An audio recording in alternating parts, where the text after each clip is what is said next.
Noniin. Täällä on turvakaari.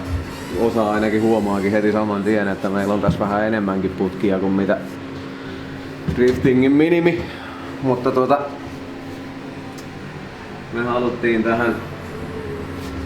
haluttiin tähän koppaan niin kuin nyt muiskin mun autois ihan täys katsastuskortin vuoden mukainen kehikko. Eli meillähän nyt mentiin sitten 2019 vuoden säännöllä.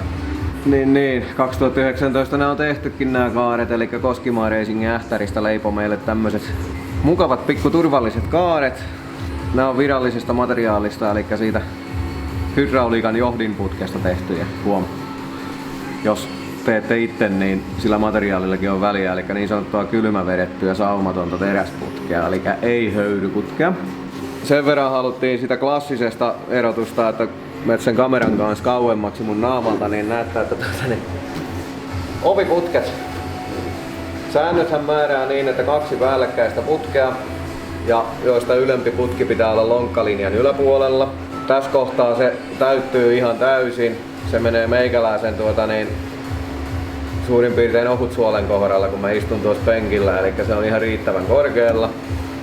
Sitten siinä on vahvikeputket välissä. Ja tää tehtiin oikeastaan perinteisestä ristikosta poiketen tehtiin sen takia tällä lailla, että tänne auton kulkeminen on huomattavasti paljon mukavampaa. Mulla on 205 mulla löytyy semmonen perinteinen ristikkomallin oviputki, ja siihen kun yhdistetään VRC-putki, niin on huomioitava se, että se nousee tässä kohtaa ylöspäin. Niin se tarkoittaa sitä, että silloin on yleensä aina kankiampi tyyppi, eli perinteinen kaunis suomalainen miesvartalo, niin joutuu aina sitten pikkusen tekemään pientä kolmiloikkaa, että saa sen nilikkansa tuosta vasemmalta jalalta ylös. Niin tänne kulkeminen on niin kuin erittäin mukavaa. Tää kaarirakenne ei niin kuin sitä hirveästi pois. Ja toinen on se, että tosiaan miksi me haluttiin tehdä tämmönen niin kuin täyden säännön mukainen tai siis kehikko. Me halutaan tää koppa semmoiseksi, että tällä voi mennä vaikka taimatäkkiin tai tällä voi mennä vaikka Gran Turismoa vauhtia joille ajamaan joskus tai jotain tämmöstä. Jos me oltais tehty driftingin minimikehikko, niin siinä vaiheessa se olisi poissulkenut joitain muita mahdollisia lajeja, mitä tällä autolla pystyisi ajamaan. Eli nyt se on niinku turvakaarien puolesta vaikka rallihin menisi, vaikkei me nyt olla menossa. Ainakaan vielä. No ainakaan vielä, joo, katsotaan. Mutta sillä lailla järkevä tehdä näin, koska käytännössä aina kun kaaria ruvetaan muuttamaan, niin se tarkoittaa sitten hitsausta, rälläköintiä ja uudelleen maalausta. Nyt me saadaan kerralla tehtyä se puoli kondikseen. Jos me esimerkiksi vaikka joskus myydään tää auto tai jotain, joku haluaakin tehdä tällä jotain muuta kuin luisua, niin itse kori sallii sen. Toki ainahan, muuten me ei olla tätä koria muokattu kamalasti, mutta toi takapää, sitä nyt on vähän sitten silivottu ja syylärihän meillä tulee takakonttiin. Täällä on etutolpista takapyörän koteloihin asti kehikko. Se on vedetty tuonne, tää lujittaa tätä koria huomattavia määriä. Poikkiputki tähän kojetaulun puolelle, eli tässä missä mä nyt istun, niin sehän on hyvin yleistä, että tästä vedetään poikkiputki vielä jäykistämään lisää. No siinä kohtaa, jos alkuperäinen kojetaulu heitetään pois, niin sehän on ihan fiksu. Siihen saa kiinnitettyä muun muassa rattiaksilaa ja muuta vastaavaa. Mutta meillä tulee tähän orkkis kojetaulu. Alaosa leikataan pois, tai on leikattu. Mä sovitin sen itse asiassa tuossa Jeren kanssa jo viime viikolla. Eli meillä tulee alkuperäinen kojetaulun rautahässäkkä ja alkuperäinen kojetaulu. Ja se istuu itse asiassa tänne tosi hienosti. Tässä ei tarvinnut tehdä muuta kuin pikkusen nurkkiin hirvisahalla reikää. Sitä näytetään sitten jossain vaiheessa, kun se on täällä takaisin. Nyt mä en rupea teidän takia se tänne lyömään. Ja muuten koripuolelta penkin kiinnikkeet. Tähän E46 saa sopivasti tällaisia valmiita rautoja. mikä sopii vakiokiinnikkeisiin. Eli sääntökirjahan sanoo niin, että voidaan käyttää auton vakiopenkin kiinnityksiä. Tai sitten jos ei voida käyttää, niin siinä tilanteessa tähän olisi pitänyt hitsata sitten ne poikkiputket sääntökirjan sallimalla tavalla. Tai tehdä pohjakiinnitys. No tässä autossa on niin matalalla penkki, että pohjakiinnitystä ei varmaan kaipaa kukaan. Mutta kun me ollaan Samin kanssa molemmat tällaisia 1,85 m päälle pitkiä, niin me istutaan silloin aika hyvällä korkeudella, kun tämä on tässä vakiokiinnikkeissä suoraan. Täältä puuttuu vielä turvavyön kiinnikkeet, eli munavöille 2 kiinnitystä. Ja sitten lantiovöille tulee tähän kardanitunnelin kylkeen ja sitten tuonne toiselle puolelle. Ja auton ainut ruostepaikan korjauskin pitää vielä tehdä. Sieltä löytyy, kun pikkusen antoi lekaa, niin tommonen pehmypaikka. Ei oo onneksi paharasti.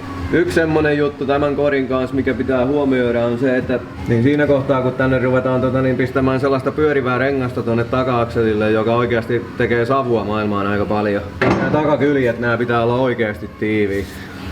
Me heitettiin tästä nämä alkuperäiset luukut, pelliluukut, mikä tässä 4-6 on, niin ne on jo kaatopaikalla. Hirveällä vimmalla kun pistää kaikki roskikseen, niin sitten kaduttaa jäljistä päin. En kehota silti hamstraamaan. Mutta niin siihen löytyi tuolta maailmalta niin sanotut ovipahvit, eli alumiinipellissä tehdyt valmiiksi muotoilut pulikat, jotka ei itse asiassa rahteineensa maksaa edes. Ei tainnut olla 100stakaan, eli ei kannata hirveästi ruveta tekemään. Takasyylärille tehtiin hattuhyllyyn reikä. Tänne tulee tää klassinen, teen niin kuin kaikki muutkin tekee, tyylinen ratkaisu, eli tänne tulee CSF:n 3-kiertoinen kenno, joka tulee tonne piistosti. Ja ilmanotto tulee sitten takalasin aukosta sillä lailla, että me tehdään polykarbonaatista siihen sitten niin sanottu lasi. Ja siihen tehdään sitten tunneli, mikä johdattaa syylärille ilman. Ja sitten flektit puhaltaa, tai siis imee kennon läpi ilmaa ja se poisto tapahtuu sitten tuolta auton alle, kun tuo takaluukun puoli ja pohja on avoin. Voi olla, että tulee vielä sitten takavalojen väliin riitillä. Meillä on nyt Karakesopilta tuli meille tähän M3 CSL:n kuituluukku. Ja siihen kuituluukkuun voi olla, että tehdään tosiaan sitten sitä reikää. Tämähän täytyy sitten muistaa kans aina siinä kohtaa, kun suunnitellaan tätä koppaa. Niin siinä on oikeastaan tämän ohjaamon kannalta 2 tosi tärkeää asiaa. Elikkä tulipellit. Niitä on 2 kappaletta käytännössä. Elikkä meillä on konehuoneen ja ohjaamon välinen tulipelti, joka nyt autossa on vakio monta kertaa, niin se täytyy olla tiivis. Ja samaten takapäähän, eli takapenkin selkänojan puolelle, niin tänne joudutaan tekemään kans tiivis tuliseinä, koska meillä on polttoainelaitteet takalunkussa. Ja myöskin siellä on aika paljon savua ja kaikkea muuta mukavaa, ja me ei haluta tosiaankaan mitään jäähdytysjärjestelmän juttuja eikä mitään polttoainelinjan juttuja tänne hytin puolelle suojaamattomana. Niin tähän vedetään alumiinista, tehdään tai teetetään sitten seinä ja samaten tämä hattuhyllyn taso. Tankille me tehtiin nyt sillä lailla, että meillä oli alun perinkin se meininki, että me käytetään alkuperäistä tankkia, koska tää Bemarin oma tankki on tosi hyvän mallinen niin kuin loiskumisen kannalta. Sen kanssa ei tule hirveästi ongelmaa. Ja se on painojakaumallisesti, niin se paikka on hyvä, kun se on täällä auton pohjassa aika lailla keskellä. Ja se on myöskin kolariturvallinen paikka. Koska driftingissä suurin osa niistä mälleistä tulee keulaa ja perään, niin me ei nyt laiteta tuonne taakse turvatankkia, mutta se, että toi takalukun pohjan leikkaus, eli varapyöräkotelon poistaminen käytännössä, niin se mahdollistaa sen, että jos lähdetään tällä autolla ajamaan jotakin sellaista isoa kovaa, mikä vaatii sen turvatankin, niin sen voi vaan asentaa tänne. Eli ei tarvitse ruveta korjamuokkaamaan sen takia. Ja sitten voidaan ottaa orkis tankki alas. Sen takia meillä on nämä takakyljet leikattuna sillä lailla kun on, eli meillähän tulee lasikuituloksut molemmille puolille, niin alkuperäinen tankinluukun paikka on säilytetty. Eli täyttöputki saadaan sieltä. Ja korisarjassa on myöskin sille luukulle paikka. Niin, turvavöistä vielä, eli tämä putkihan tässä on nyt sitten luonnollisesti sen takia, että me saadaan olkavyöt tuohon putkeen. Ja niiden kohdalla täytyy muistaa sitten aina se, että olkavöiden maksimikulma saa olla maksimissaan 45 astetta alaspäin tästä olkapäältä. Muuten niistä tulee puristin siinä nokkakolaritilanteessa. Yleensä sanotaan, että alkuperäiset kiinnityspisteet, niin kuin tässäkin tapauksessa takapenkillä olisi täällä pohjassa käytännössä nämä orkkisturvavöitten kiinnityspisteet, niin niitä on huono ruveta käyttämään.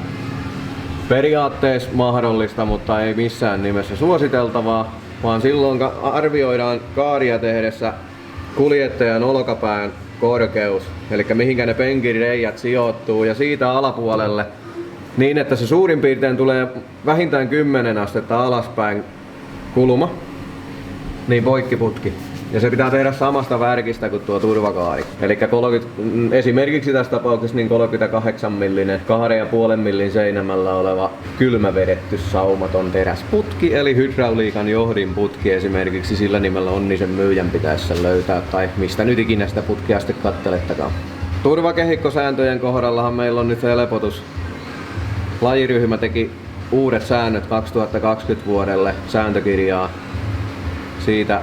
Siitä heille suuri kiitos. Sinne on tullut tosi paljon selvempää kuvaa aiheesta ja selostusta aiheesta, mitenkä se minimikehikko kuuluu driftingiin tehdä. Eli nyt muistetaan taas se, että tämä mitä te näette nyt tässä videolla, niin tämä on nyt täydellinen niin sanotusti sääntökirjan liite J mukainen omavalmistekehikko.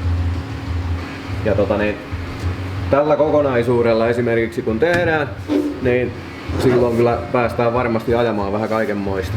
Korityöt nyt jatkuu sitten sen osalta, että me siivotaan tätä.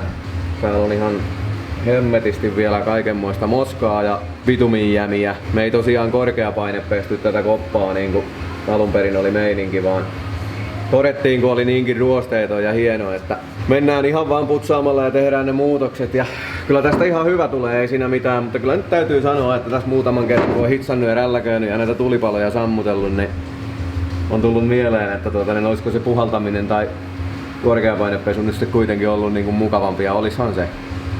Mutta se ei ole pakollinen silloin, jos koppa on sellaisessa kunnossa, että viittii nähdä sen vaivan sitten niitä muutoksia tehdessä, putsailla paikkoja ja sietää vähän sitten sitä palavan massan käryä. Ei kai siinä. Tästä jatketaan taas tätä korin mölmäämistä ja tekniikkapuolta päästään sitten katsomaan paremmin, kun sen aikaa on. Turvavyön kiinnikkeet seuraavana, ja meillä olisi tässä parin viikon sisälle suurin piirtein tarkoitus saada H-autokolorille Ilmajoelle tämä koppa maaliin. Mut sitä ennen on vielä pikkusen tekemistä. Mutta jatketaan hommi.